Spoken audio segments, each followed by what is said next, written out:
I am a student, he is a student, they are busy at work.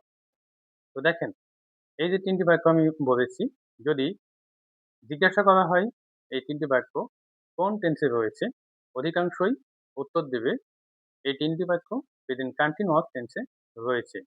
কিন্তু না, present continuous টেন্সে নয়। এই ৩ টি বাক্য হচ্ছে প্রেজেন্ট ইনডিফিনিট টেন্সে রয়েছে।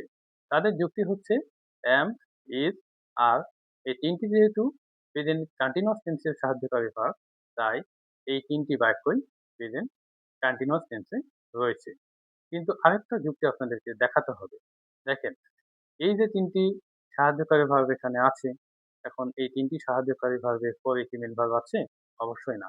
এই ৩ টি সাহায্যকারী ভার্বের পরে মেইন ভার্ব নাই। যদি মেইন ভার্ব থাকতো, তবে মেইন ভার্বের প্রেজেন্ট ফর্মের সাথে আইএনজি যুক্ত করতে হতো। যেহেতু মেইন ভার্ব নাই এবং এগুলোই মেইন ভার্ব হিসাবে কাজ করছে, এইজন্য এই ৩ টি বাক্যই প্রেজেন্ট ইনডিফিনিট টেন্সে রয়েছে। Thank you.